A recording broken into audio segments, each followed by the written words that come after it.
Remand കാലാവധി അവസാനിക്കുന്നതോടെ ശിവാനി കേസിന്റെ കൂടുതൽ തെളിവെടുപ്പിനായി 3 പേരെയും പോലീസ് കസ്റ്റഡിയിലേക്ക് വിട്ടുതരണമെന്ന് SI അൻവർ കോടതിയിൽ ആവശ്യപ്പെടും. കോടതി അവരെ വിട്ടുകൊടുക്കും. അതല്ലേ കീഴ്വഴക്കം? ജസി, അതിനു മുൻപ് ജാമ്യം കിട്ടിയില്ലെങ്കിൽ കാര്യങ്ങളൊക്കെ വഷളാവില്ലേ?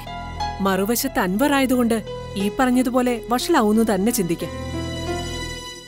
3 ആൾക്കും ജാമ്യം നേടിത്തരൂന്നുള്ള ഉറപ്പ് സവിതാ മാഡം തന്നിട്ടുണ്ട്. ഇന്ന് തന്നെ ജയിലിൽ പോയി ജാമ്യാപേക്ഷയ്ക്കുള്ള 3 ആളുടെ ഒപ്പും വാങ്ങുന്നുണ്ട്. ഞാൻ വരണോ ജസി? ഏയ്, വേണമെന്നില്ല. അതൊക്കെ ഒരു വഴിക്കങ്ങ് നടക്കും. സത്യത്തിൽ ജാമ്യമല്ല സവിതാ മാഡത്തിന്റെ ലക്ഷ്യം.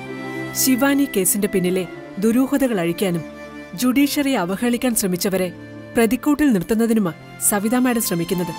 താമസിയാതെ ഇത് നടക്കും. മറ്റുള്ളവരെ വീഴിക്കാൻ വേണ്ടി മതികല കുഴിച്ച നിലയില്ലാത്ത കുഴിയിലേക്ക് അവള് തന്നെ വീഴാൻ പോവല്ലേ? ശിവാനി കേസിൽ അവള് സമർപ്പിക്കാൻ പോകുന്ന സകല തെളിവുകൾക്കും എഗെയിൻസ്റ്റായി പല എവിഡൻസും നമുക്കും സമർപ്പിക്കാനുണ്ടാവും. ഇനി ഹൈക്കോടതിയിലേക്ക് വിട്ടാലും അവിടെയും ഈ കേസിനുള്ള വിധി മറ്റൊന്നാവില്ല, ഒരു പുനരന്വേഷണം. തെളിവുകളുടെ അഭാവത്തിൽ ഇപ്പോൾ കുറ്റം ചാർത്തപ്പെട്ടവരെ നിരുപാധികം വിട്ടയക്കൽ. ശരിക്കും അതല്ലേ സംഭവിക്കുക? മാഡം, എന്റെ ഒരു അറിവ് വെച്ച് ഞാൻ പറയാ, നാളെ പ്രതിക്കൂട്ടിൽ കയറേണ്ടി വരുന്നത് മതികല ആയതുകൊണ്ട് ഒരുപക്ഷെ വിപരീതമായിട്ട് പലതും സംഭവിച്ചു എന്നിരിക്കാം. സീതയുടെ ഊഹം ശരിയാ. ഡാനിയൽ ഡിസൂസ, അവളുടെ പുതിയ ഡാഡി, അയാളുടെ സ്വാധീനങ്ങൾ വളരെ വലുതാണെന്നുള്ള കാര്യം നമുക്കറിയാലോ. യെസ്, മതികല നിരപരാധിയാണെന്ന് വരുത്തി തീർക്കാൻ അയാളുടെ കയ്യിൽ അതിനുള്ള മണി പവറുണ്ട്.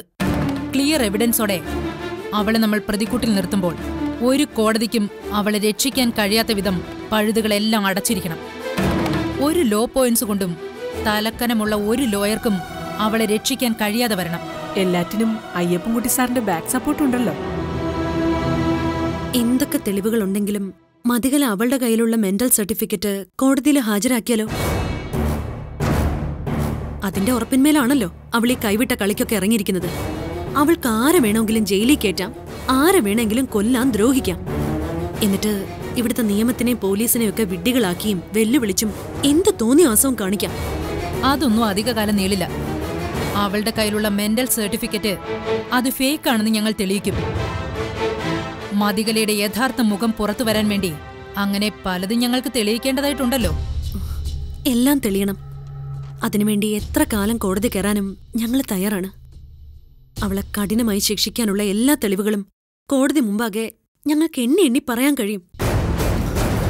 ജസി, വധശിക്ഷയ്ക്ക് വിധിക്കപ്പെട്ടതിന് തുല്യമായിട്ടാ ബാലേട്ടനും സിജനും പിച്ചളയും ജയിലിൽ കഴിയുന്നത്. കുട്ടിമണിയെ ഓർത്ത്, മതികലയുടെ ഇപ്പോഴത്തെ ഈ വരവിനെ ഓർത്ത് വലിയ മനപ്രയാസം ഉണ്ട് അവർക്ക്. സീത, അവർക്ക് ജാമ്യം കിട്ടാനുള്ള നടപടിയാ ആദ്യം ചെയ്യുന്നത്. അവരാദ്യം ഒന്ന് ജാമ്യത്തിൽ ഇറങ്ങിക്കോട്ടെ. ശരി ജസി, ഞാനും ഇറങ്ങുന്നു. സവിത മേഡത്തെ ഞാൻ വിളിച്ചോളാം.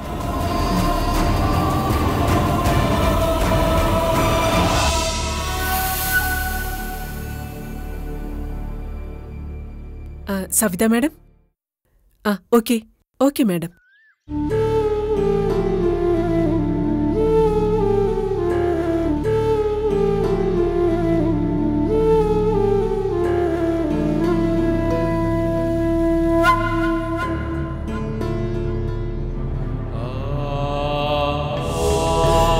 വക്കീൽ ജാമ്യാപേക്ഷ കൊടുക്കാൻ പോവല്ലേ? ഇനി ടെൻഷനൊന്നും വേണ്ട കേട്ടോ. കുട്ടിമണിയുടെ രോഗം ഏതാണ്ട് ഭേദമായി മാഡം. അടുത്തുള്ള ഏത് ദിവസവും കുട്ടിമണി വയലോരം വീട്ടിലേക്ക് കൊണ്ടുവരാം. കുട്ടിമണി വന്നിറങ്ങുമ്പോ ബാലേട്ടനും സിജനും ഒന്നും അവിടെ ഇല്ലെങ്കിൽ അവരുണ്ടാകും. അതിനു മുമ്പ് തന്നെ അവർക്ക് ജാമ്യം കിട്ടും. നിങ്ങളോടൊപ്പം വീട്ടിലിപ്പോ ഒരു പെൺകുട്ടിയില്ലേ? എന്താ അവളുടെ പേര്? പ്രതിജ്ഞ. എന്താ മാഡം? പ്രതിജ്ഞ. എന്തോ എനിക്ക് ആ കുട്ടി അങ്ങോട്ട് പിടിക്കുന്നില്ല. അവൾ സീതയുടെ സുഹൃത്തെന്നല്ലേ പറഞ്ഞത്? അതെ മാഡം, പ്രതിജ്ഞ നല്ല കുട്ടിയാ. ആയിരിക്കാം. പക്ഷേ എന്തോ വയലോരം വീട്ടിലേക്ക് ഇപ്പോഴത്തെ ഈ ഒരു കണ്ടീഷനിൽ വന്നു കയറിയ പ്രതിജ്ഞയ്ക്ക് പിന്നിൽ ആരുടെയോ ഫോഴ്സ് ഉള്ളതുപോലെയാ എനിക്ക് തോന്നുന്നത്. എന്തോ ഒരു സ്പെല്ലിംഗ് മിസ്റ്റേക്ക് ഉള്ളതുപോലെ. ഏയ്, പ്രതിജ്ഞ അങ്ങനൊരാളാണെന്ന് തോന്നുന്നില്ല. താമസിക്കാനൊരിടം വേണോന്ന് പറഞ്ഞപ്പോ എന്റെയും കൂടി സമ്മതത്തോടെയാ അവള് വയലോരം വീട്ടിലോട്ട് വന്നു കയറിയത്. ഇല്ലെങ്കിൽ മതികലയുടെ ഏതോ ഒരു ഗസ്റ്റിന് വേണ്ടി അന്ന് കുട്ടിമണിയുടെ മുറി ഒഴിഞ്ഞു കൊടുക്കേണ്ടി വന്നേന്. മതികലയുടെ ഗസ്റ്റോ? അതെ മാഡം, കുട്ടിമണിയുടെ മുറി അവളുടെ ഗസ്റ്റിന് വേണ്ടി വിട്ടുകൊടുക്കണമെന്ന് വലിയ വാശിയിലായിരുന്നു മതികല. പ്രതിജ്ഞ വന്നതുകൊണ്ട് അവളുടെ ഉദ്ദേശം നടക്കാതെ പോയി. ഈ പ്രതിജ്ഞയും മതികലയും തമ്മിൽ എങ്ങനെയാ? പ്രതിജ്ഞയ്ക്ക് കണ്ണിന് നേരെ കണ്ടൂടാ മതികലെ. കണ്ണീ പെടുമ്പോഴൊക്കെ അവളെ തല്ലാനുള്ള ദേഷ്യമുണ്ട് പ്രതിജ്ഞയ്ക്ക്. യെസ്, നിങ്ങളുടെ കണ്ണിൽ പ്രതിജ്ഞ അങ്ങനെ തന്നെയാ. നിങ്ങളുടെ കണ്ണിൽ നിന്നും മാറുമ്പോ പ്രതിജ്ഞയ്ക്ക് മറ്റൊരാളാകാലോ. പ്രതിജ്ഞയ്ക്ക് അങ്ങനെ മറ്റൊരു മുഖമുണ്ടെന്ന് തോന്നുന്നില്ല മാഡം. അവള് നല്ല കുട്ടിയാ. ഞങ്ങളോട് മാത്രമല്ല, ഇതുവരെ ഒന്ന് നേരിൽ കാണാൻ പോലും കഴിഞ്ഞിട്ടില്ലാത്ത കുട്ടിമണിയോട് പോലും അവൾക്ക് എന്തെന്നില്ലാത്തൊരിഷ്ടാ. ഈ പ്രതിജ്ഞ ഇപ്പോ വീട്ടിൽ തന്നെ ഉണ്ടാവോ? ഇല്ല മാഡം, കുട്ടിമണി ചികിത്സിക്കുന്ന ആശുപത്രിയില് പ്രതിജ്ഞയ്ക്കൊരു ജോലി ശരിയായിട്ടുണ്ട്. കുട്ടിമണിയെ ചികിത്സിക്കുന്നിടത്തോ? ആ അതെ മാഡം, പ്രതിജ്ഞ അവിടെ ഉള്ളതുകൊണ്ട് ഇപ്പൊ ഞങ്ങൾക്കൊരു ബലമാ. കുട്ടിമണിയുടെ കാര്യങ്ങൾ ശ്രദ്ധിക്കാൻ ഏതു നേരം ഇപ്പോ അവിടെ ഒരാളായല്ലോ. പൊയ്ക്കോളൂ.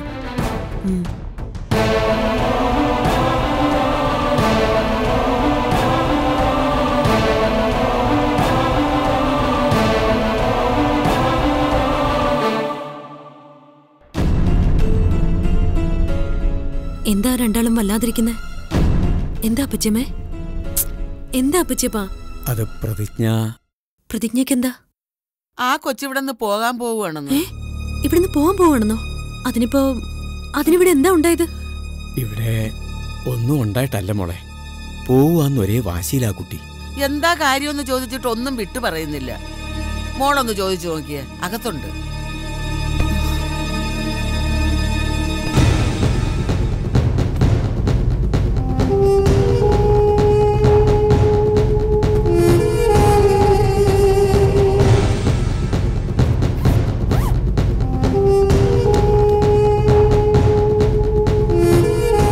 പ്രതിജ്ഞ, എന്താ പ്രശ്നം?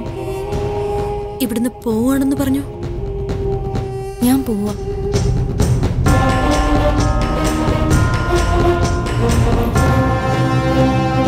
പെട്ടെന്ന് ഇങ്ങനെ തീരുമാനിക്കാൻ ഇപ്പൊ ഇവിടെ എന്താ ഉണ്ടായേ? അറിയാതെ ഞങ്ങളുടെ ഭാഗത്ത് നിന്ന് വല്ല പാകപ്പിഴയും വന്നോ? വാക്കുകൊണ്ടോ പ്രവൃത്തി കൊണ്ടോ മറ്റോ? ഏയ്, നിങ്ങളുടെ ഭാഗത്തുനിന്ന് ഒന്നും ഉണ്ടായിട്ടില്ല. പിന്നെ എന്താ പ്രതിജ്ഞ പറ്റിയത്?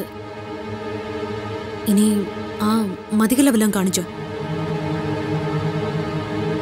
എന്താണെങ്കിലും പറയാതെ ഇവിടുന്ന് പോകാൻ പറ്റില്ല. വാടക തരുന്നുണ്ടെങ്കിലും ഞങ്ങളിൽ ഒരാളായിട്ടല്ലേ പ്രതിജ്ഞയെ കണ്ടിട്ടുള്ളൂ. അതിന്റെ ഒരു മര്യാദയെങ്കിലും കാണിക്കണം. സീതേടത്തി, ഞാൻ കാര്യമായിട്ട് എന്തോ സംഭവിച്ചിട്ടുണ്ട്, അല്ലാതെ പെട്ടെന്നിങ്ങനെ പോകാൻ മുതിരില്ല. അതെ,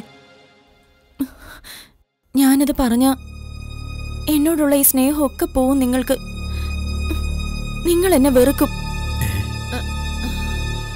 എന്താണെങ്കിലും പറയേ.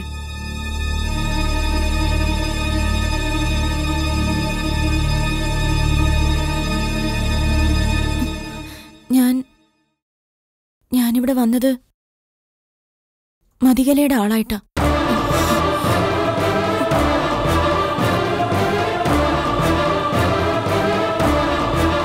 മതികലയാ എന്നെ ഇവിടേക്ക് വരുത്തിയത്.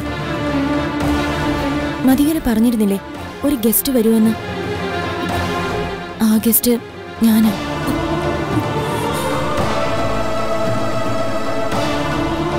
സത്യമാണോ നീ പറയുന്നത്?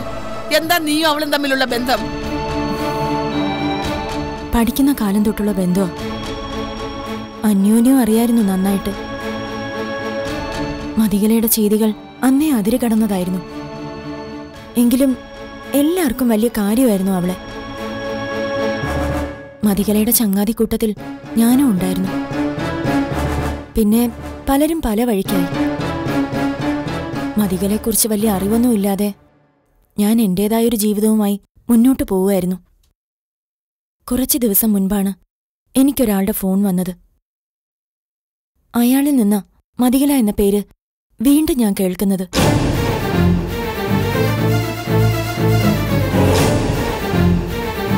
മതികലയുടെ ആളായിട്ട് എന്നോട് ഇങ്ങോട്ട് വരാൻ പറഞ്ഞു.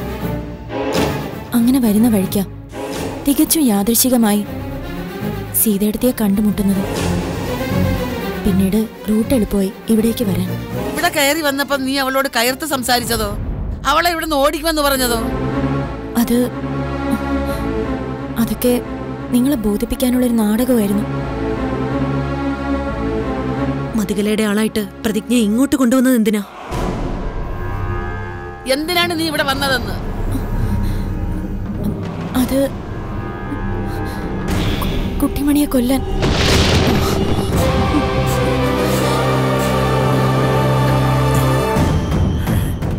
അതെ, കുട്ടിമണിയുടെ ജീവൻ എടുക്കാൻ വേണ്ടിയാ മതികല എന്നെ വരുത്തിയത്.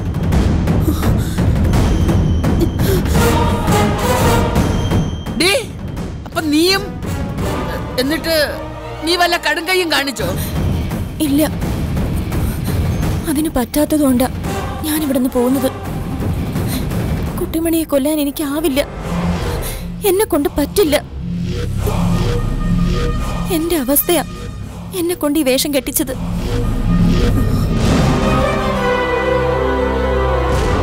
എന്നെ കൊല്ലാനുള്ള ദേഷ്യം നിങ്ങളുടെ ഉള്ളിൽ ഉണ്ടാവും ഇപ്പൊ. പിന്നെ ഉണ്ടാകാതെ ഞങ്ങളുടെ കുഞ്ഞിനെ കൊല്ലാൻ പൂതനയുടെ വേഷം കെട്ടി വന്നിട്ട് പ്രസംഗിക്കുന്നോ?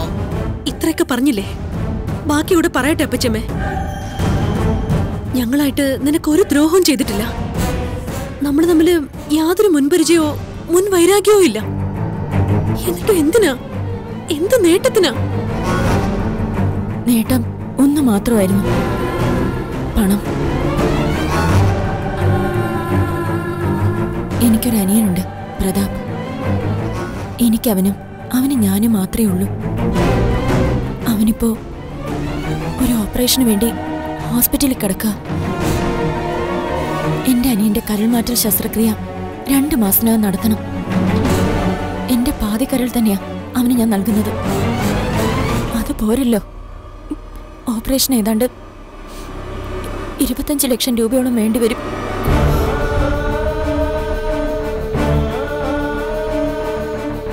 പൈസ ഒരു വൻ പ്രതിസന്ധിയായി മുന്നിൽ നിൽക്കുമ്പോഴാണ് ഈ ഓഫർ വരുന്നത്. എന്റെ മുന്നിൽ ഒരൊറ്റ ചിന്ത മാത്രമേ ഉണ്ടായിരുന്നുള്ളൂ. എന്ത് ചെയ്തിട്ടായാലും പൈസ ഉണ്ടാക്കി അനിയന്റെ ഓപ്പറേഷൻ നടത്തണം. എന്റെ അനിയന്റെ ജീവൻ ഉറപ്പാക്കണം.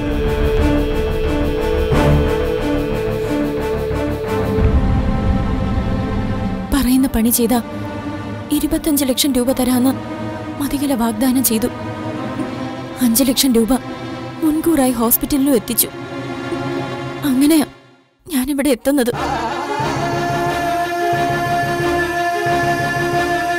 പ്ലാനിങ്ങുകളെല്ലാം മതികലയുടേതായിരുന്നു. ഞാനൊരു പാവം മാത്രം. ജാമ്യത്തിന്റെ കാര്യത്തിൽ ഇടപെട്ടും സഹായിച്ചും നിങ്ങളുടെ സിമ്പതി നേടി. സീതയെടുത്തിയെ തെറ്റിദ്ധരിപ്പിച്ച് കുട്ടിമണി കിടക്കുന്ന ഹോസ്പിറ്റലിൽ നഴ്സായി കയറി. അപ്പോഴൊക്കെ എന്റെ അനിയന്റെ പേര് പറഞ്ഞ് പിടി മുറുക്കിക്കൊണ്ടിരിക്കുകയായിരുന്നു മതികല. പക്ഷെ കുട്ടിമണിയെ ഒന്നും ചെയ്യാൻ മനസ്സ് വന്നില്ല എനിക്ക്.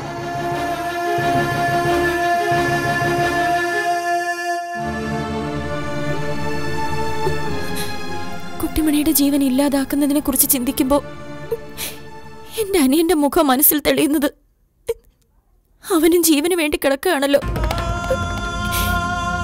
അവനൊരാപത്തും വരരുതെന്ന് പ്രാർത്ഥിക്കുന്ന എനിക്കെങ്ങനെയാ വേറൊരാളുടെ ജീവൻ എടുക്കാൻ കഴിയുക? അതിനുള്ള മനസ്സുറപ്പൊന്നും എനിക്കില്ല. പൈസയുടെ ഗതികേട് കൊണ്ട് ഇറങ്ങി തിരിച്ചതാ ഞാൻ.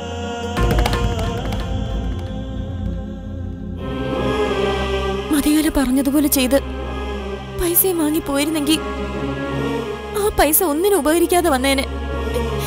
വയ്യ എനിക്ക്. ഇപ്പൊ തന്നെ ഞാൻ മതികലയുടെ ശത്രുവായി കഴിഞ്ഞു. ഇനി ഇവിടെ നിന്നാ അത് നിങ്ങളെയും കൂടി ബാധിക്കും. വേണ്ട, ഞാൻ കാരണം നിങ്ങളും കൂടി. എനിക്കെന്റെ അനിയന്റെ ജീവൻ വലുതാണ്. അതുപോലെ തന്നെ നിങ്ങൾക്ക് കുട്ടിമണിയുടെ ജീവനും. അതില്ലാതാക്കിയ ദൈവം ഇപ്പൊ കാണിക്കുന്ന കരുണ പോലും പിന്നെ കാണിക്കില്ല.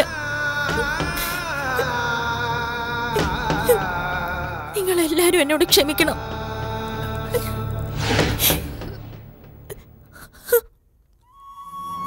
എല്ലാം തുറന്നു പറഞ്ഞപ്പോ മനസ്സിലെ വലിയൊരു ഭാരം ഒഴിഞ്ഞു.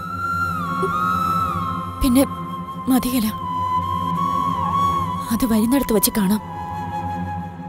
വരട്ടെ.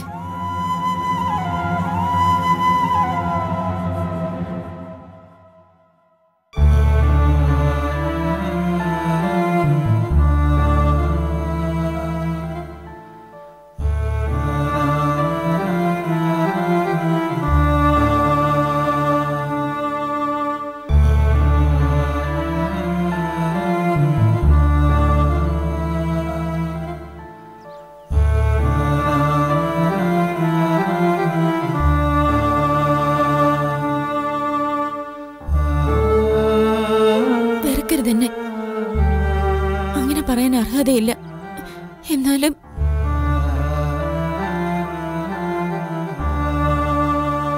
എന്റെ മനസ്സിൽ എന്നും ഉണ്ടാവും നിങ്ങളും നിങ്ങൾ തന്ന സ്നേഹവും.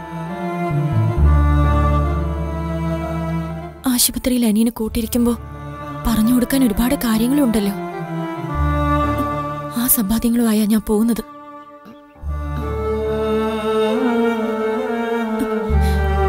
കുട്ടിമണിയുടെ കാര്യത്തിൽ കൂടുതൽ കരുതൽ വേണം. വരട്ടെ.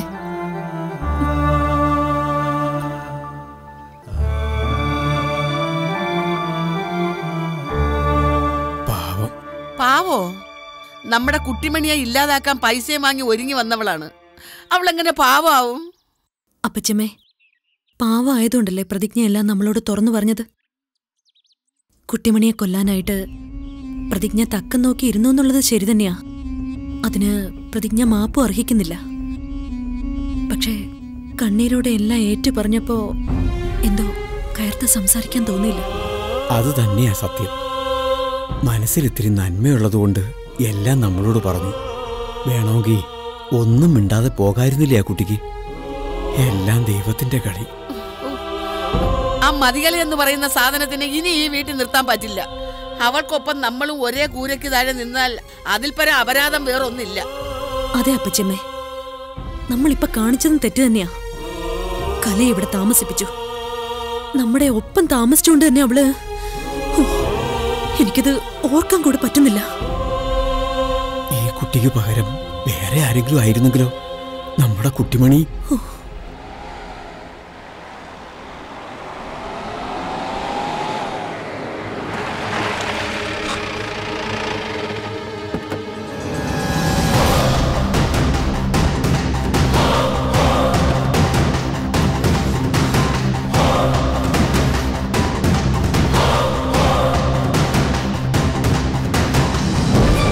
അല്ല, എന്താ എല്ലാരും ഇങ്ങനെ നോക്കുന്നേ?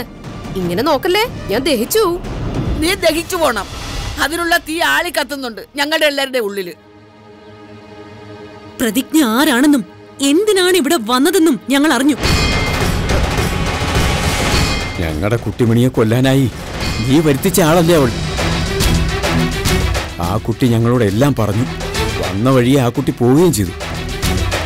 തുടക്കം മുതൽ ഒടുക്കം വരെ എല്ലാം പറഞ്ഞു മാപ്പും ചോദിച്ച് പ്രതിജ്ഞ വന്നിടത്തേക്ക് തന്നെ പോയി. ഇനി നിന്റെ ഒരു കളി ഇവിടെ നടക്കില്ല. പോടി ഞങ്ങളുടെ കൺമുമ്പിൽ നിന്ന്. ഞങ്ങളുടെ കുട്ടിമണിയെ ഇല്ലാതാക്കാൻ കൂലിക്ക് ആളെ കൊണ്ടുവന്ന നശൂലം. മര്യാദയ്ക്ക് ഇവിടുന്ന് പോകുക നിനക്ക് നല്ലത്.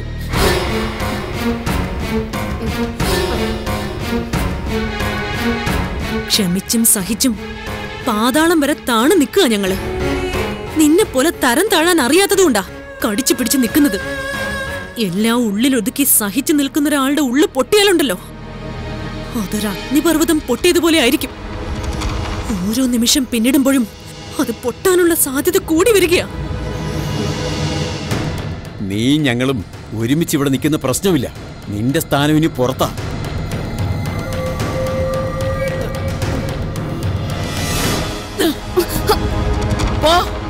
ഇനി നിന്റെ മണം പോലെ ഈ വീട്ടിലുണ്ടാവാൻ പാടില്ല. എല്ലാം ശരി തന്നെയാ. പ്രതിജ്ഞ വരുത്തിയത് ഞാനാ, കുട്ടിമണിയെ ഇല്ലാതാക്കാൻ.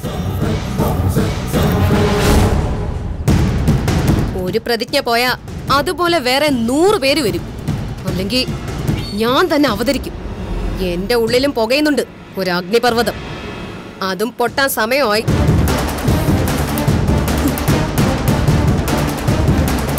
വരട്ടെ.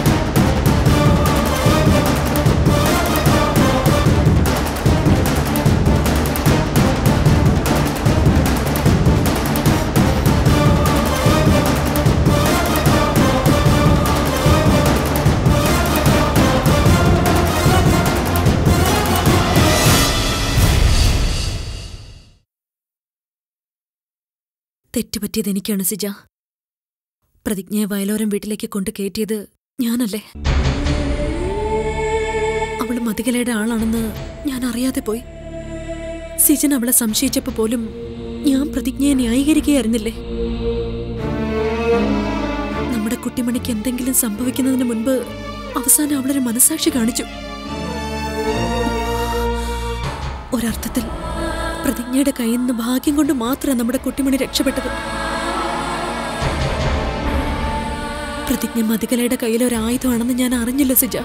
എന്റെ കുട്ടുവിന് എന്തെങ്കിലും സംഭവിച്ചിരുന്നെങ്കിൽ സ്ഥിതി എന്താകുമായിരുന്നു സീതയെടുത്തി?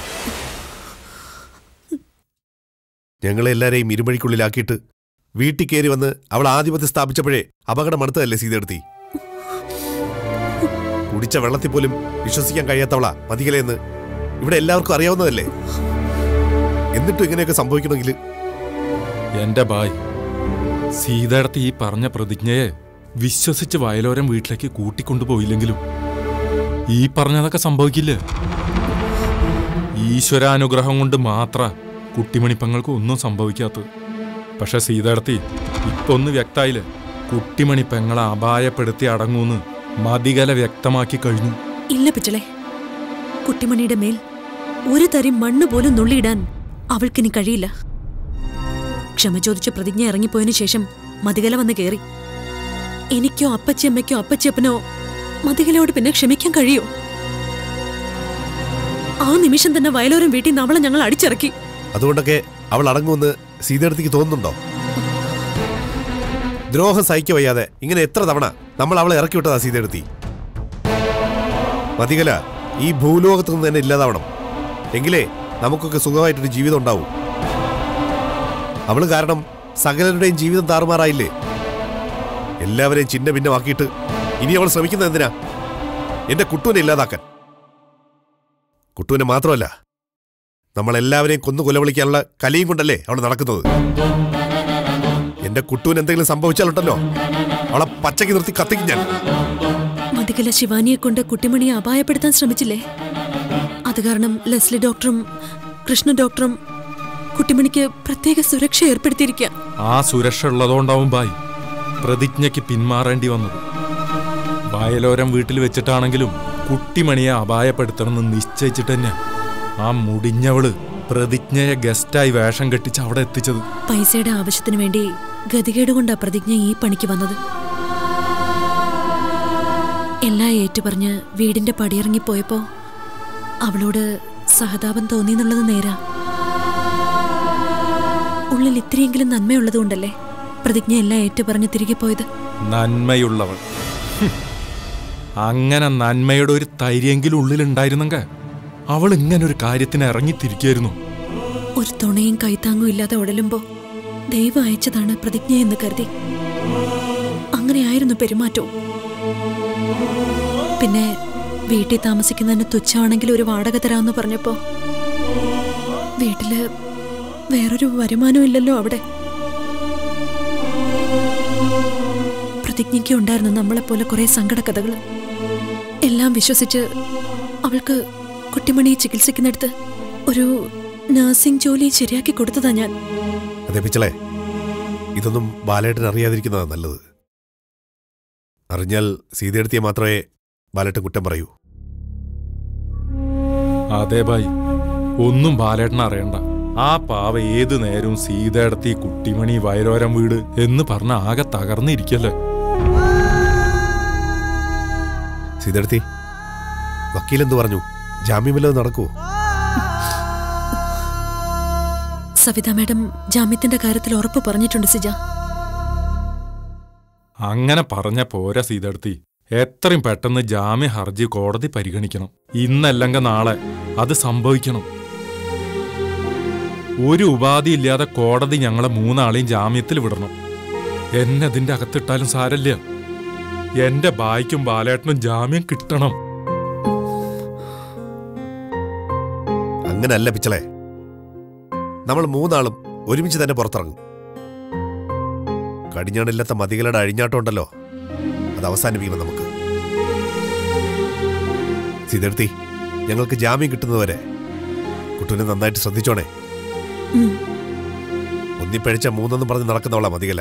സിജ, ഇവിടെ വന്ന് ബാലേട്ടന്റെ പോലും അനുവാദം വാങ്ങാതെ ആ പ്രതിജ്ഞയെ വീട്ടിൽ കയറ്റി താമസിപ്പിച്ചതിനുള്ള ശിക്ഷ എനിക്ക് കിട്ടി. ഇനി അങ്ങനെയൊന്നും ഉണ്ടാവില്ല. എന്റെ കുഞ്ഞുമണിയെക്കാളും കുട്ടാപ്പൂവിനേക്കാളും ശ്രദ്ധ ഇപ്പൊ കുട്ടിമണിയുടെ കാര്യത്തിൽ എനിക്കുണ്ട്. അയ്യോ സീതാർത്തി, കുഞ്ഞുങ്ങളെ മറന്നുള്ള ആദ്യം വെപ്രാളൊന്നും സീതാർത്തി കാണിക്കണ്ട. കുട്ടിമണി പെങ്ങളുടെ കാര്യത്തില് ആശുപത്രിക്കാർക്ക് ഇപ്പൊ വേണ്ടത്ര ശ്രദ്ധ ഉണ്ട് എന്നല്ല പറഞ്ഞത്. ഒരു കണ്ണുകൂടി അങ്ങോട്ട് ഉണ്ടായാ മതി, അല്ല ബായ്? അതെ സീതാർത്തി. പിന്നെ ഇനി സീതാർത്തി പൊയ്ക്കോ. സിജ, ബാലേട്ടൻ സീതാർത്തി ഈ കാണിക്കുന്ന മനക്കരുത്ത് പോലും പാവം ബാലേട്ടനില്ല. അപ്പൊ പിന്നെ നേരി കാണാതിരിക്കുന്ന സീതാർത്തി നല്ലത്.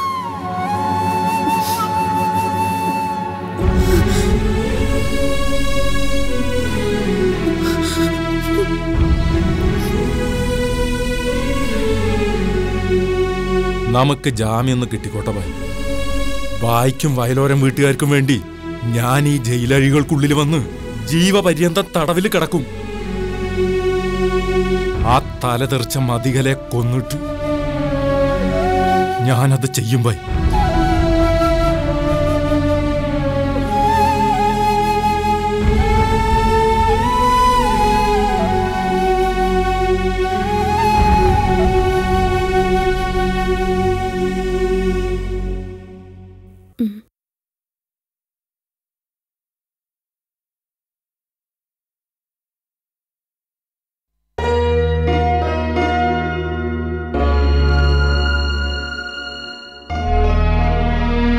ചേച്ചി, മോനു. ആ, മോള് കൊള്ളാലോ. ഇതെന്താ ഒന്ന് വിളിച്ചു പറയ പോലും ചെയ്യാതെങ്കി പോന്നേ. മോനുവിനെ ഒന്ന് കാണണം തോന്നി. അപ്പോ അവിടെയെങ്ങും ഇരിപ്പുറച്ചില്ല, നേരെ ഇങ്ങ് പോന്നു അല്ലേ? പ്രതാപിനേക്കാളും കഷ്ടമാണല്ലോ ചേച്ചി. എന്റെ മോനുവിനെ പിരിഞ്ഞ് ഞാൻ അധികം അങ്ങനെ നിന്നിട്ടില്ലല്ലോ ആയമേ. ഡോക്ടർ വല്ലതും വിളിച്ചു പറഞ്ഞിട്ടാണോ മോള് വന്നത്? ഏയ് അല്ല. പിന്നെന്താ മോളെ ഒരു മുന്നറിയിപ്പും ഇല്ലാതെ? ഒന്നുമില്ല ആയമേ. കാശ് കെട്ടിവെക്കാതെ ഇവിടുത്തെ ശസ്ത്രക്രിയ നടക്കില്ലല്ലോ. അതിനി വേറെ വഴി നോക്കണം. വേറെ വഴിയോ? അപ്പൊ ഈ പോയെടുത്ത ജോലിയോ? അത് ഞാൻ വേണ്ടാന്ന് വെച്ചു. എന്തോ ആ ജോലി എന്നെ കൊണ്ട് ചെയ്യാൻ പറ്റില്ല. മോളെ, നമ്മൾ പ്രതീക്ഷിക്കുന്ന സൗകര്യത്തോടെ ഒരു ജോലിയും കിട്ടിയെന്ന് വരില്ല. ബുദ്ധിമുട്ടുകളും അസൗകര്യങ്ങളും ധാരാളം ഉണ്ടായിട്ടും കിട്ടിയ ജോലി കൈവിട്ട് കളയാതെ എത്രയോ പേര് ജീവിച്ചു പോകുന്നു. ഈ ഒരവസ്ഥയില് മോള ജോലി കളയണ്ടായിരുന്നു. എന്റെ സ്ഥാനത്ത് ആ ജോലി ഏറ്റെടുക്കാൻ മറ്റൊരാൾ വരുമെന്ന് എനിക്ക് തോന്നുന്നില്ല ആയമേ. അതെന്താ അങ്ങനെ? ഞാൻ അന്നേ പറഞ്ഞില്ലേ എന്റെ ചേച്ചി എങ്ങോട്ടും പോണ്ടെന്ന്. ഇനി എന്റെ ചേച്ചി എന്റെ അടുത്ത് തന്നെ ഉണ്ടാവണം. അതെങ്ങനെ? ചേച്ചി ഇവിടെ തന്നെ ഇരുന്നാ മതിയോ? മോന്റെ ചികിത്സ നടത്തണ്ടേ? കരളുദാനം എന്നൊക്കെ പറയുമ്പോ ഒരേപോലെയുള്ള ചികിത്സയും ശസ്ത്രക്രിയയൊക്കെയല്ലേ വേണ്ടത്? ഇത്തിരി ഇമ്മിണി കാശിലൊക്കെ നിൽക്കുന്നതാണോ അത്? ആയം എന്റെ ചേച്ചി ഇവിടെ ഓടിക്കാൻ നോക്കിയാണോ? ഇനി എന്റെ ചേച്ചി ഞാൻ എങ്ങോട്ടും വരില്ല. ആ പ്രതിജ്ഞ, ഇവനീ നിർബന്ധവും വാശിയും കൊണ്ട് ഇത്തിരി വഷളത്തരം കൂടുന്നുണ്ട് കേട്ടോ. ആയമ വെറുതെ പറയാ ചേച്ചി. ചേച്ചി അടുത്തില്ലാതെ വന്നപ്പോ എനിക്ക് ഒത്തിരി സങ്കടം കൂടി. എനിക്കറിയാം എന്നെ രക്ഷിക്കാൻ വേണ്ടിയല്ലേ ചേച്ചി ഇഷ്ടമില്ലാഞ്ഞിട്ടും ജോലിക്ക് പോയത്. പക്ഷെ എനിക്കെന്തെങ്കിലും സംഭവിച്ചു പോയാ എന്റെ ചേച്ചിയൊന്ന് കാണാൻ പോലും കഴിയാതെ. എന്റെ മോനൊന്നും സംഭവിക്കില്ല. എന്റെ മോനോനെ ഓർത്തതുകൊണ്ടല്ലേ ചേച്ചി ആ ജോലി പോലും കളഞ്ഞത്. ചേച്ചി ഇനി എന്റെ മോനെ വിട്ട് എങ്ങും പോയില്ല. പ്രോമിസ്? പ്രോമിസ്.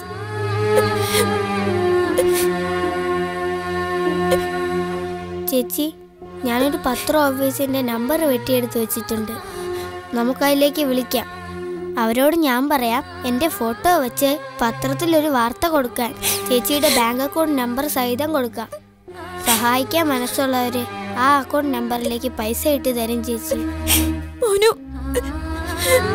എന്താ ചേച്ചി, അതൊരു നല്ല ഐഡിയ അല്ലേ? ആയമ്മയ്ക്ക് എന്ത് തോന്നുന്നു? അതിൽ തെറ്റൊന്നുമില്ല. ഇങ്ങനെ പത്രത്തിൽ നിരന്തരം വാർത്തകൾ വരുന്നതാണല്ലോ. എന്റെ മോനോട് എല്ലാവർക്കും സ്നേഹം തോന്നും. അവര് കൈയഴിഞ്ഞ് സഹായിക്കുകയും ചെയ്യും. ചേച്ചി, ഞാൻ ആ നമ്പറിലേക്ക് വിളിക്കട്ടെ? ഇപ്പൊ വേണ്ട മോനെ, ഞാനൊന്ന് ആലോചിക്കട്ടെ. ചേച്ചി എപ്പോ പറയുന്നു അപ്പോ ഞാൻ വിളിക്കും. അല്ലേ ആയമ്മേ? അതെ മോനെ.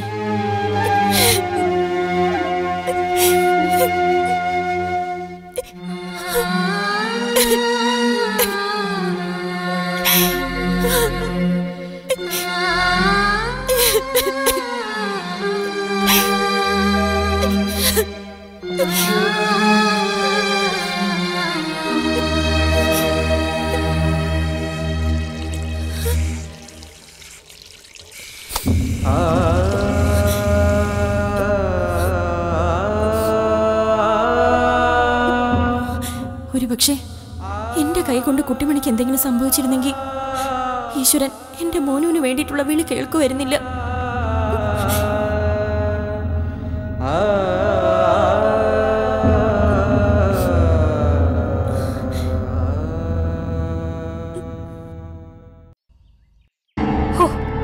ഇതൊന്നും എനിക്ക് വിശ്വസിക്കാനേ ആവുന്നില്ല. ഇങ്ങനൊരു ഉള്ളിലിരിപ്പുമായിട്ടാണല്ലോ പ്രതിജ്ഞ ഇവിടെ കയറിക്കൂടിയത്. അതിന്റെ നടുക്കം എന്റെ ഉള്ളിൽ നിന്ന് ഇനിയും വിട്ടുപോയിട്ടില്ല. പ്രതിജ്ഞ വന്ന കാര്യം പറഞ്ഞപ്പോ ജയിലിൽ വെച്ച് സിജൻ സംശയം പറഞ്ഞതാ ശിവാനിയെ പോലെ ആവുമെന്ന്. അങ്ങനെയൊന്നും വരില്ലെന്നും പറഞ്ഞ് ആശ്വസിപ്പിക്കായിരുന്നു ഞാൻ ചെയ്തത്. അവസാനം അങ്ങനെ തന്നെ സംഭവിച്ചു. എന്തായാലും പ്രതിജ്ഞ മനസാക്ഷിയുള്ള ആളാ. അതുകൊണ്ടല്ലേ ദൗത്യം നിർവഹിക്കാതെ എല്ലാം തുറന്നു പറഞ്ഞു മടങ്ങിപ്പോയത്. മനസാക്ഷിയൊക്കെ ഉണ്ട് പ്രതിജ്ഞയ്ക്ക്. എങ്കിലും ഒരാളെ കൊല്ലാനായിട്ട് തുനിഞ്ഞിറങ്ങാന്നൊക്കെ പറഞ്ഞ ഒട്ടും നനച്ചിരിക്കാതെയാ പ്രതിജ്ഞ എന്നെ കാണുന്നത്. വയലോരം വീട്ടിലെ ഒരാളാണെന്ന് അറിഞ്ഞപ്പം മുതൽ അടുത്തുകൂടാൻ തുടങ്ങി. ഞങ്ങളുടെ കഥകൾ ചോദിച്ചറിഞ്ഞു. പിന്നെ താമസത്തിന്റെ കാര്യം പറഞ്ഞ് എന്നെ വശത്താക്കി. വാടക തരാന്നുകൂടെ പറഞ്ഞപ്പോ ഞാൻ സമ്മതിച്ചു. അതിലൊക്കെ ചതി ഒളിഞ്ഞിരിക്കുകയാണെന്ന് ഞാൻ ചിന്തിച്ചില്ല. ഇവിടെ എന്തോ ഫീൽഡ് വർക്കാണ് ജോലിയെന്നൊക്കെ ആദ്യം പറഞ്ഞത്. പിന്നെ എന്നോട് പറഞ്ഞു മനസ്സിനിണങ്ങിയ ഒരു ജോലി വേണോന്ന്. അങ്ങനെയാ പ്രതിജ്ഞയെ ഞാൻ ഡോക്ടർക്ക് പരിചയപ്പെടുത്തിയത്. ജോലിയുടെ കാര്യത്തിൽ പ്രതിജ്ഞ പെർഫെക്റ്റ് ആയിരുന്നു. സംശയത്തിന് ഇട നൽകുന്ന ഒരു കാര്യവും പ്രതിജ്ഞയുടെ ഭാഗത്തുനിന്നുണ്ടായിട്ടില്ല. പിന്നെ ലെസ്ലി ഡോക്ടർക്കും എനിക്കുമൊപ്പം ചികിത്സാ മുറിയിൽ വരണമെന്ന് ആഗ്രഹം പ്രകടിപ്പിച്ചു. അത്രേ ഉണ്ടായിട്ടുള്ളൂ. കുട്ടിമണിയെ കാണാനും കാര്യങ്ങൾ മനസ്സിലാക്കാനും ആയിരിക്കും ചികിത്സാ മുറിയിൽ കയറാൻ നോക്കിയത്. അതെ, അത് ഞങ്ങൾക്കറിയില്ലല്ലോ. എന്തായാലും പ്രതിജ്ഞ ചികിത്സാ മുറിയിൽ പ്രവേശിപ്പിച്ചിട്ടില്ല. ജയിലിലുള്ളവരുടെ ജാമ്യക്കാര്യം എന്തായി? സവിത മാഡം ജാമ്യത്തിന്റെ കാര്യം ഏറ്റിട്ടുണ്ട്. 2 ദിവസത്തിനകം ജാമ്യം കിട്ടിയേക്കും. കുട്ടിമണി പുറത്തേക്ക് വരുമ്പോ അവരെല്ലാവരും ഇവിടെ ഉണ്ടാവണമെന്ന് ആഗ്രഹം. പിന്നെ കുട്ടിമണിയുടെ കാര്യം ജയിലിലെ സിജനെ കാണാൻ പോയപ്പോഴും അക്കാര്യം തന്നെയാ പറഞ്ഞത്. മതികല ഏത് വളഞ്ഞ വഴിയിലൂടെയും വന്നേക്കാം. ഏയ്, ഇവിടെ വന്ന് ഒന്നും ചെയ്യാനാവില്ല മതികലയ്ക്ക്. കുട്ടിമണി കിടക്കുന്ന ചികിത്സാ മുറിയുടെ സെക്യൂരിറ്റിയെ കുറിച്ച് അറിയാലോ. പ്രതിജ്ഞയുടെ കാര്യത്തിൽ ഒരു പാളിച്ച പറ്റി. അന്ധമായി വിശ്വസിച്ച് ഇവിടെ ജോലി നൽകി. ഇനി ഒരു പാകപ്പിഴയും ഉണ്ടാവില്ല. നിങ്ങൾക്ക് പൂർണ്ണമായും വിശ്വസിക്കാം. അങ്ങനെ വിശ്വാസക്കുറവൊന്നുമില്ല.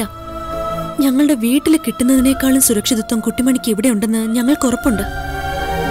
പക്ഷേ മതികല, ആ ഒരു പേടിയെ ഞങ്ങൾക്കുള്ളൂ. ഞങ്ങൾക്കിപ്പോ എല്ലാം ബോധ്യായി. മതികലയുടെ മനസ്സും പിടികിട്ടി. ഞാൻ ചിലപ്പോഴൊക്കെ ചിന്തിക്കാറുണ്ട്, മതികലയുടെ മനസ്സ് ഒരു പഠന വിഷയമാക്കണമെന്ന്. ഇത്രയ്ക്ക് നിഗൂഢമായ ഒരു മനസ്സുള്ള ആളെ ഞാൻ ഇന്നേ വരെ കണ്ടിട്ടില്ല. മതികലയുടെ എല്ലാ ചെയ്തികളും ഞാൻ കൃഷ്ണ ഡോക്ടറോട് പറഞ്ഞിട്ടില്ല. അതൊക്കെ പോട്ടെ. 3 പേരും ഒന്ന് ജാമ്യം കിട്ടി പുറത്തിറങ്ങിക്കോട്ടെ. അല്ല, ഞാനിവിടെ നിൽക്കണോ? എന്തിന്? പുറത്ത് വെറുതെ നിന്ന് ബോറടിക്കാന്നല്ലാതെ മറ്റൊരു പ്രയോജനവും ഇല്ല. നിങ്ങളുടെ ആവശ്യം ഇപ്പൊ വീട്ടിലല്ലേ വേണ്ടത്? കുഞ്ഞിമണിയും കുട്ടാപ്പും 2 പേരെയും നോക്കണ്ടേ? എന്തെങ്കിലും ആവശ്യമുണ്ടെങ്കിൽ ഞാൻ അറിയിച്ചോളാം. ശരി ഡോക്ടറെ.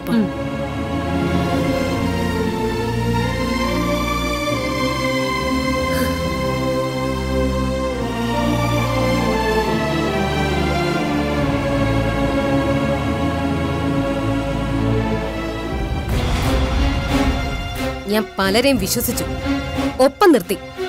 എന്നിട്ടും ഒരു നിർണായക ഘട്ടം എത്തിയപ്പോ അവരെല്ലാം ചിതറിപ്പോകുന്നു. ആദ്യം അൻവർ, ഇപ്പോ പ്രതിജ്ഞ.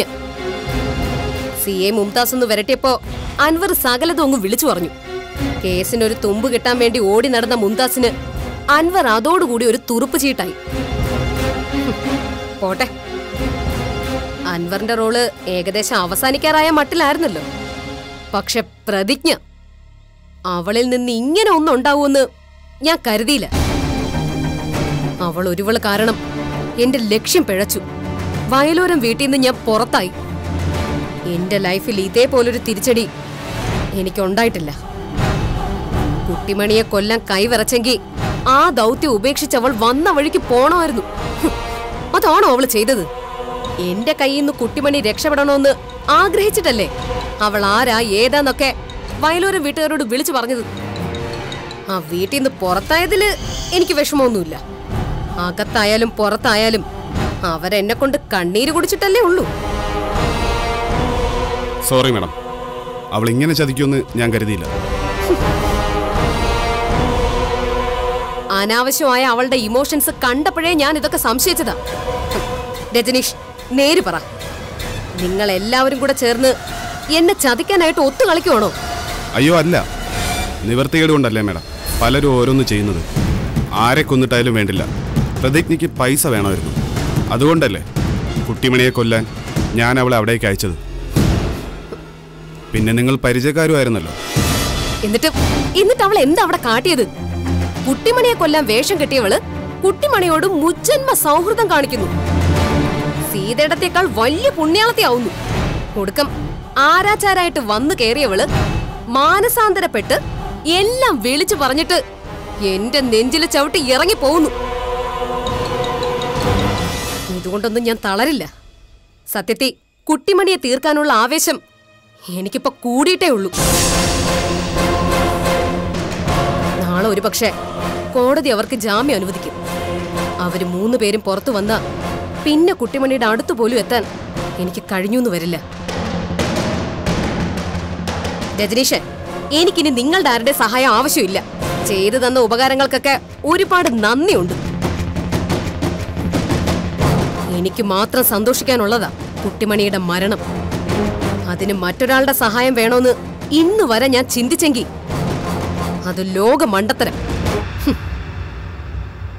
കുട്ടിമണിയുടെ മരണം അത് ഈ കൈകൊണ്ട് സംഭവിക്കണം. അവളുടെ കണ്ണുകളിൽ നിന്ന് അവസാനത്തെ ജീവനും പറന്നു പോകുന്നത് ദാ ഇങ്ങനെ ഇത്ര അടുത്ത് നിന്ന് എനിക്ക് കാണണം. എന്നിട്ട് ദാരികനെ കൊന്ന കാളിയെ പോലെ എനിക്കൊന്ന് അലറി തിമിർക്കണം.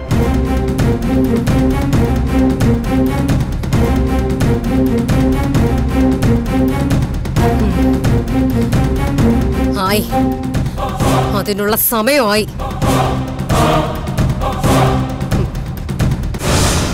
ലുക്മി, നിങ്ങളൊരു ഡോണറാണ്. പ്രതാപിന് നിങ്ങൾ ലിവർ പകുത്തു കൊടുക്കുന്നു എന്നുള്ളത് അത്ര നിസ്സാര കാര്യമൊന്നുമല്ല. അവയവദാനം ചെയ്യുന്ന ഓരോ ആൾക്കാരും ഈ ലോകത്തിന് വലിയ സന്ദേശങ്ങളാണ് നൽകുന്നത്. ഡോക്ടർ, എന്റെ മോനുവിന്റെ ജീവനാ എനിക്ക് വലുത്. അതിനോ പ്രതിജ്ഞ. പ്രതാപ് മാത്രമല്ല, ഇപ്പൊ ഡോണറായ നിങ്ങളും എന്റെ ട്രീറ്റ്മെന്റിലാണ്. Keep in mind. എനിക്കതറിയാം ഡോക്ടർ. പക്ഷേ പ്രതാപിനെ പോലെ എനിക്കിവിടെ കിടക്കാൻ പറ്റൂ? സർജറിക്കുള്ള തുക ഞാനിവിടെ കെട്ടിവെച്ചാലല്ലേ ഡോണറായ എന്നെ നിങ്ങൾ തിയേറ്ററിൽ കയറ്റൂ? പ്രതിജ്ഞ മുൻകൂർ ഒരു തുക അടച്ചിട്ടുണ്ടല്ലോ. ബാക്കി തുകയും പെട്ടെന്ന് തന്നെ അടയ്ക്കാന്നല്ലേ പറഞ്ഞിരുന്നത്? അങ്ങനെ പറഞ്ഞിരുന്നു. പക്ഷേ ആ വഴി എന്റെ മുന്നിൽ അടഞ്ഞു. ഒരു ചെറിയ തുകയല്ലല്ലോ. അത് ഏത് വഴിക്ക് എങ്ങനെ കണ്ടെത്തുമെന്ന് എനിക്ക് ഒരു പിടിയും കിട്ടുന്നില്ല ഡോക്ടർ. പ്രതിജ്ഞ, നിങ്ങളുടെ ഈ സിറ്റുവേഷൻ കണ്ട് ഞാൻ ആദ്യമേ പറഞ്ഞിട്ടുള്ളതാണ്. നിങ്ങളുടെ മുന്നിൽ ഇപ്പോഴും ആ വഴി തുറന്നു തന്നെ കിടപ്പുണ്ട്. ഇവിടെ ചാരിറ്റി ഫൗണ്ടേഷൻസും സഹായ സംഘടനകളും ധാരാളമായിട്ടുണ്ടല്ലോ. പ്രതാപന്റെ ഇത് ഒരു ക്രോണിക് ലിവർ ഡിസീസ് ആണെന്ന് അറിയുമ്പോൾ അവരൊക്കെ സഹായങ്ങളുമായി മുന്നോട്ട് വരും. വ്യക്തികൾക്ക്, സ്ഥാപനങ്ങൾക്കും സംഘടനകൾക്കും വരെ നിങ്ങളെ സഹായിക്കാൻ കഴിയും. പ്രതാപന്റെയും ചേച്ചിയുടെയും വാർത്ത പത്രമാധ്യമങ്ങളിൽ വരട്ടെ. അവയവദാനത്തെ പ്രോത്സാഹിപ്പിക്കുന്ന നല്ലൊരു വാർത്തയാണ് പ്രതിജ്ഞ ഇങ്ങനെ പിന്നോട്ടടിക്കുന്നത്. ഏറിയാൽ 1 മാസം, അതിനകം ഈ പറഞ്ഞ തുക നിങ്ങളുടെ അക്കൗണ്ടിൽ വന്നെന്നിരിക്കും. മനസാക്ഷിയുള്ളവരുടെ വലിയൊരു ലോകമാണിത്. ഇങ്ങനൊരു സഹായ അഭ്യർത്ഥന കൊണ്ട് എന്നെ പ്രതിജ്ഞയ്ക്കത് മനസ്സിലാവും. പ്രമുഖ പത്രങ്ങളിലും ചാനലുകളിലും എന്റെ ചില സുഹൃത്തുക്കളുണ്ട്. എന്തു പറയുന്നു? ഞാൻ അവരെ വിളിക്കട്ടെ? അത് ഡോക്ടർ, ഞാൻ എന്ത് ചെയ്യണമെന്ന് അറിയാൻ പാടില്ലാത്തൊരു സ്റ്റേജില്. ഇങ്ങനെ ചെയ്യൂ, അതല്ലേ നല്ലത്. മുൻപും പരസഹായം കൊണ്ട് ഇതുപോലൊരു ചികിത്സയും അവയവം മാറ്റിവെക്കലും നടന്നതല്ലേ ഡോക്ടർ? ഞങ്ങളുടെ പപ്പ ഒരു കരൾ രോഗിയായിരുന്നു. എന്റെ മോനുവിനെ പോലെ ഓരോ നിമിഷവും മരണത്തിലേക്ക് അടുത്തുകൊണ്ടിരിക്കുകയായിരുന്നു. പക്ഷെ ഞങ്ങളുടെ മമ്മയ്ക്ക് എന്തായിരുന്നു കുഴപ്പം? പപ്പയ്ക്ക് കരൾ പകത്തു കൊടുക്കാൻ തയ്യാറായ എന്റെ പാവം അമ്മയ്ക്ക് എല്ലാ പരിശോധനകളും പോസിറ്റീവ് ആയിരുന്നില്ലേ? പപ്പയ്ക്ക് വേണ്ടി അമ്മ ഒരുപാട് തടി കുറച്ചില്ലേ? ഡോക്ടേഴ്സ് കൊടുത്ത എല്ലാ നിർദ്ദേശങ്ങളും പാലിച്ചില്ലേ? എന്നിട്ട് ഒടുക്കം എന്താ സംഭവിച്ചത്? സർജറി പരാജയപ്പെട്ടു. പപ്പയുടെയോ മമ്മയുടെയോ ജീവൻ രക്ഷിക്കാൻ കഴിഞ്ഞോ? പപ്പ നഷ്ടപ്പെടുമെന്ന വേദനയിൽ കഴിഞ്ഞ ഞങ്ങൾക്ക് പാവം മമ്മയെ കൂടി നഷ്ടമായി. പ്രതിജ്ഞ, അന്ന് നേതൃത്വം കൊടുത്തത് ഡോക്ടർ സഫീർ ഖാനാണ്. അദ്ദേഹത്തെ പോലൊരു സീനിയർ സർജന് കയ്യബദ്ധം സംഭവിക്കില്ല. അറിയാം ഡോക്ടർ, അത് ഞങ്ങളുടെ വിധിയായിരുന്നെന്ന് പോലും വിശ്വസിക്കാൻ ഞങ്ങൾ ഏറെ പ്രയാസപ്പെട്ടു. എനിക്ക് എന്റെ അനിയനെയും കൂട്ടി ജീവൻ ഒടുക്കായിരുന്നു. ജീവിക്കാൻ വേണ്ടി മരിച്ചവരാ ഞങ്ങളുടെ അച്ഛനും അമ്മയും ഓർത്തപ്പോ എന്തോ ആ തീരുമാനത്തിൽ നിന്നും പിന്മാറേണ്ടി വന്നു. എന്തൊക്കെ വെല്ലുവിളികൾ ഉണ്ടെങ്കിലും ഈ ഭൂമിയിൽ ജീവിച്ചേ അടങ്ങൂ എന്ന വാശിയായി. പക്ഷെ എന്റെ മോനുവിന്റെ രോഗം, പണം കയ്യിലില്ലാത്തവന് ചിലപ്പോ ഒരു പനി വന്നാ പോലും മരണത്തിന് കീഴടങ്ങേണ്ടി വരും, അല്ലേ ഡോക്ടർ? ഡോക്ടർ അല്പം മുമ്പ് പറഞ്ഞില്ലേ പത്രക്കാരെ പരിചയമുണ്ടെന്ന്. ഡോക്ടർ അവരെ വിളിക്ക്. ഇപ്പോ മറ്റൊരു വഴി എന്റെ മുമ്പിലില്ല. തീർച്ചയായും വിളിക്കാം. ഇന്നോ നാളെയോ അവരിവിടെ വന്ന് നിങ്ങളുടെ വിവരങ്ങൾ ശേഖരിക്കാൻ പറയാം. ഡോക്ടർ, ഒരപേക്ഷയുണ്ട്. എന്റെ കരൾ പകത്ത് വെക്കുന്നതിനിടയിൽ എന്റെ മോനൂന് എന്തെങ്കിലും സംഭവിച്ച പിന്നെ ഒറ്റയ്ക്ക് ജീവിക്കാൻ എനിക്കാവില്ല. ആരും ഏറ്റെടുക്കാനില്ലെങ്കിലും മോനൂനോടൊപ്പം എന്റെ ശവം മാത്രമേ പുറത്തേക്ക് വരാവൂ. പ്രതിജ്ഞ,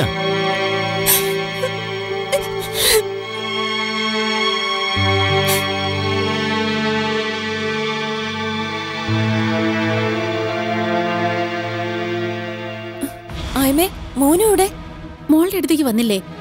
നിന്റെ അടുത്തേക്കാന്ന് പറഞ്ഞ അവനെ കൂട്ടിട്ട് പോയത്. ആര്? ആയമേ എന്തായി പറയുന്നേ? പ്രതാപനെ ആര് വന്ന് കൂട്ടിക്കൊണ്ട് പോയെന്നാ? മോളുടെ കൂട്ടുകാരി തന്നെ. ആരാ? അന്നിവിടെ വന്നില്ലേ മോനോട് ഒത്തിരി സ്നേഹമൊക്കെ കാണിച്ച പെണ്ണ് മതികല. മോനുവിനെ കാണാൻ വേണ്ടി ഇത്രയും ദൂരം വണ്ടി ഓടിച്ച് വന്നേന്ന്. മോനുവിനെ വലിയ കാര്യമായിരുന്നു മതികലയ്ക്ക്. കണ്ടപ്പോ തന്നെ കെട്ടിപ്പിടിച്ച് ഉമ്മ കൊടുക്കുന്നു, തലേ തടവുന്നു. സത്യം പറഞ്ഞ ആ പെണ്ണിന്റെ സ്നേഹപ്രകടനം കണ്ടപ്പോ എന്റെ കണ്ണ് നിറഞ്ഞു പോയി മോളെ. ആയമ എന്തിനാ അവരുടെ കൂടെ മോനുവിനെ അയച്ചത്? എപ്പോഴും ഈ മുറിക്കകത്ത് ഇങ്ങനെ മൂടിക്കെട്ടിയിരിക്കല്ലേ മോളെ? മനസ്സ് തുറന്നൊരാൾ സ്നേഹിക്കാൻ വരുമ്പോ അവരുടെ കൂടെ ഒന്ന് പുറത്തേക്ക് ഇറങ്ങുന്നതിൽ എന്താ തെറ്റ്? വേറെ ആരുമല്ലല്ലോ, മോളുടെ പരിചയക്കാരിയല്ലേ. അവര് നിന്റെ അടുത്തേക്കല്ല വന്നതെങ്കിൽ ചിലപ്പോ ഐസ്ക്രീം വല്ലതും വാങ്ങാൻ പോയതാവും. ഐസ്ക്രീം വേണോ സ്നാക്സ് വേണോന്നൊക്കെ അവള് മോനോട് ചോദിക്കുന്നുണ്ടായിരുന്നു. അയ്യോ ആയമേ, എന്റെ ഈശ്വരാ, ഞാനൊന്ന് നോക്കട്ടെ. ഇങ്ങനെയുണ്ടോ അനിയന് വേണ്ടി മരിക്കാൻ നടക്കുന്നൊരു പെങ്ങള്? പെണ്ണിന്റെ പേടിയും വെപ്രാളം കണ്ടാ തോന്നും മതികല മോനെ കൊല്ലാൻ കൊണ്ടുപോയതാന്ന്.